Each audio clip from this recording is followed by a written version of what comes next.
Trust is the first thing a thief steals. That's what my grandmother used to say.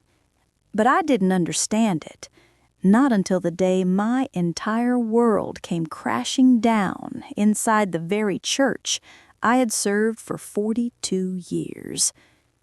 My name is Evelyn May Carter, 71 years old, former choir mother, fundraiser, organizer, and if you'd asked anyone in town, the heart that kept New Mercy Baptist Church alive. Every Sunday, I walked into that sanctuary with a quiet dignity, my tithe envelope tucked neatly in my Bible, my voice ready to rise with the choir, my faith steady as an oak. Or so I thought. Because a church is supposed to be a refuge, not a hunting ground. It all started with a missing receipt. A single, small, easily overlooked slip of paper that should have been tucked into the tithe ledger, the one bearing my name, my offering, my handwriting. But it wasn't there. At first, I didn't question it, right? Mistakes happen, right? Numbers get shuffled, receipts get misplaced. But then, they misplaced 3 months of my envelopes. And the new church accountant, a young woman named Danielle, her eyes kept drifting toward me during the finance meeting, nervous, troubled, like she was holding a secret she didn't know how to tell. That night, she pulled me aside. Her voice trembled.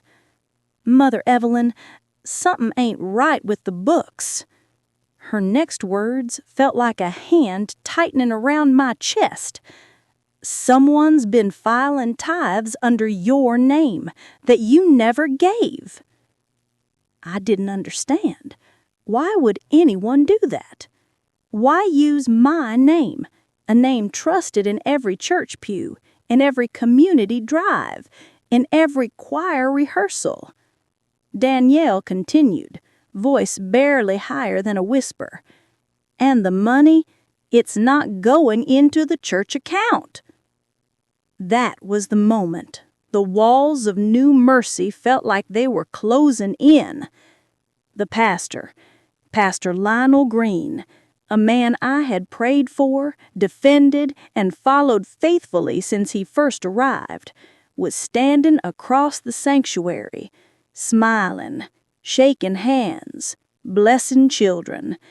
He had no idea I had just learned the first crack in a truth that was about to break wide open.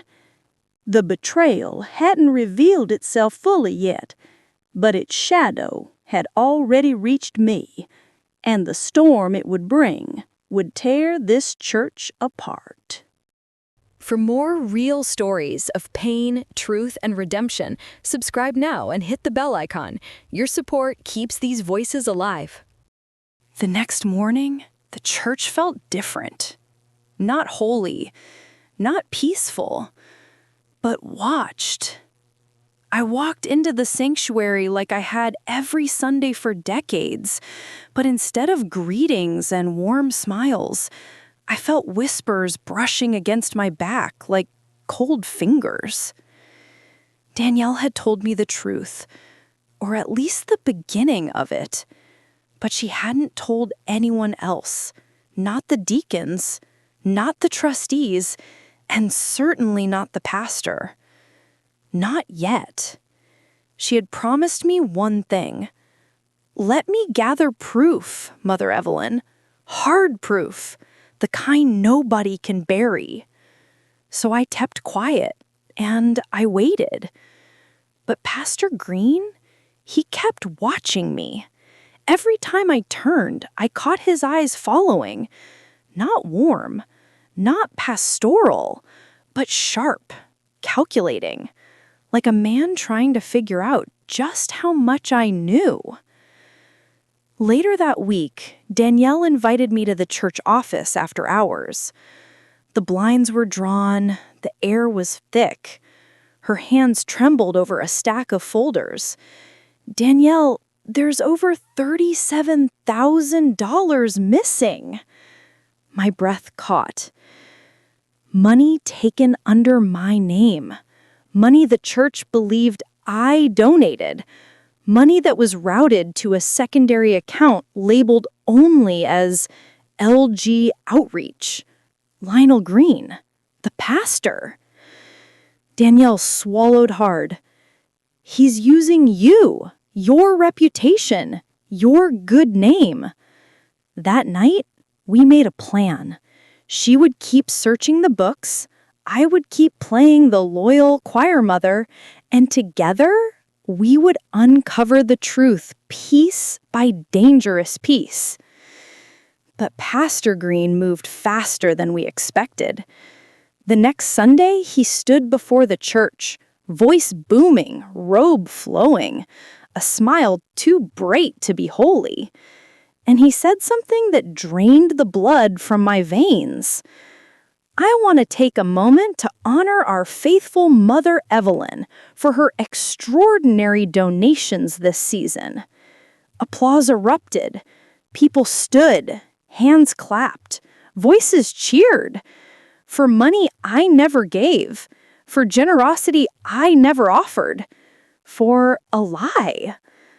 And in that moment, he didn't just steal my tithes, he stole my dignity. And I knew this betrayal went deeper than missing funds. This was a man hiding a crime right in God's house. And I was the shield he was hiding behind.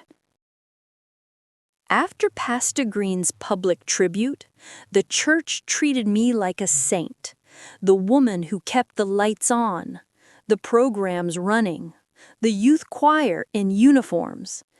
But every praise was a blade twisting deeper, because behind all that applause was a lie he had crafted with my name. And he wasn't done. On Tuesday afternoon, Danielle called me in a panic. Her voice shook like a frightened child. "Mother Evelyn, he confronted me." My heart sank.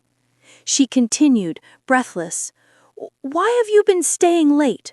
Why am I checking old ledgers? Why am I asking questions about the outreach fund?"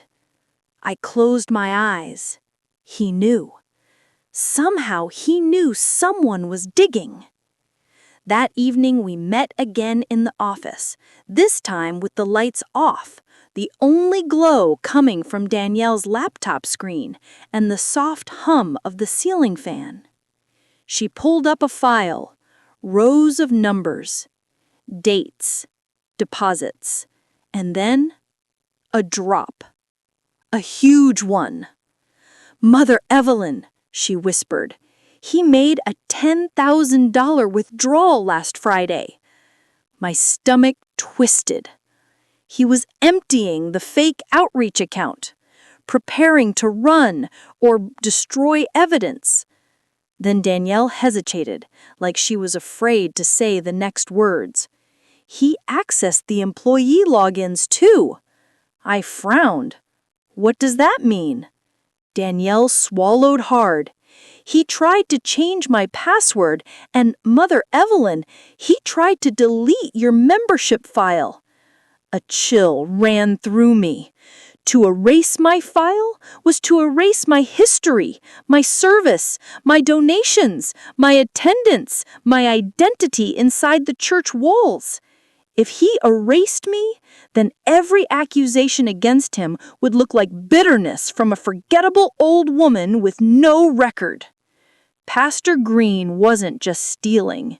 He was rewriting the story before the truth could surface.